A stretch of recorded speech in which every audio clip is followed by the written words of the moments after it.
You may have seen the Prime Minister on our airwaves here today talking with Andrew Clennell. Good and interesting, wide-ranging interview, but a couple of things jumped up as well as the Prime Minister's appearance at the National Press Club. This, of course, is his official return to the official start of the official year when he's been around since the start of the year.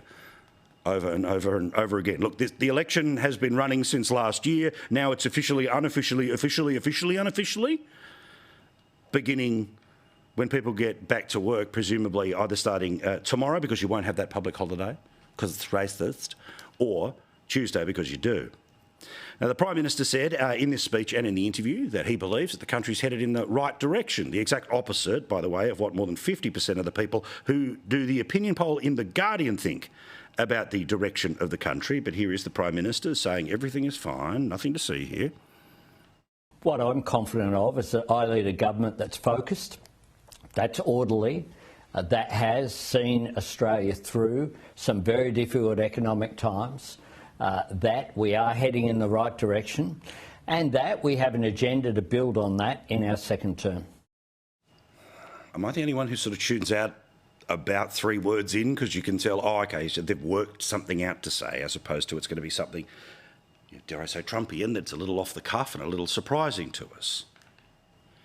It's the second of these that I also wanted to poke a little attention at, which was the Prime Minister saying he has no regrets. Now, of course, we know chiefly and easily the decision to send the country to a referendum that ultimately was 60-40 no, cost $450 million, and, in terms of progressives, put back many, many causes. You'd think that he would find a way to say that he regretted that. Oh, no, of course not.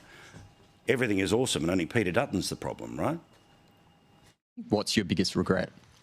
Well, of course, any Prime Minister can do things in a way that are perfect, perhaps.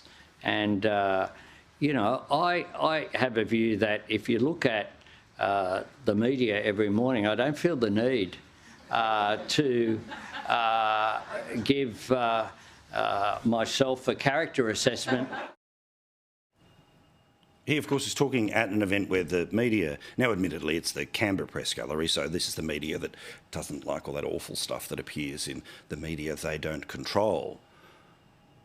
But you would think that part of, if the polls are showing us that there's a very significant number of people, and there is a very significant number of people who don't like the Prime Minister's leadership, a majority of people believing that he is doing a poor job, that rather than sort of eye-rolling and doing a little giggle about the media, why not be slightly self-effacing? Why not say we could have done this, we could have done that, but the point is we've learnt our lesson and here we go again.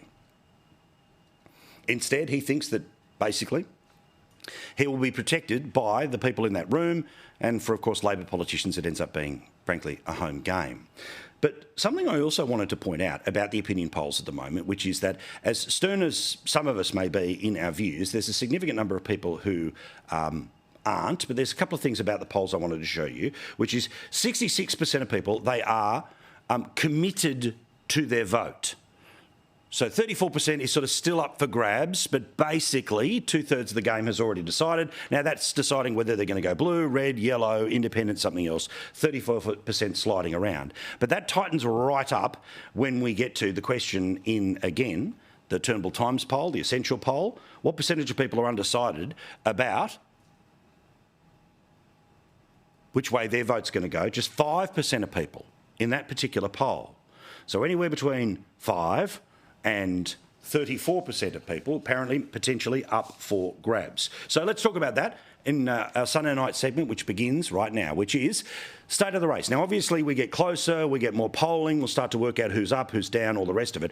But the idea here is that while you are committed to a channel like this and a program like this and all the detail and the uphill and down dale of politics, I want to get people on who might be able to challenge some of our views, but also to put some data behind some of our perceptions and experience behind them as well.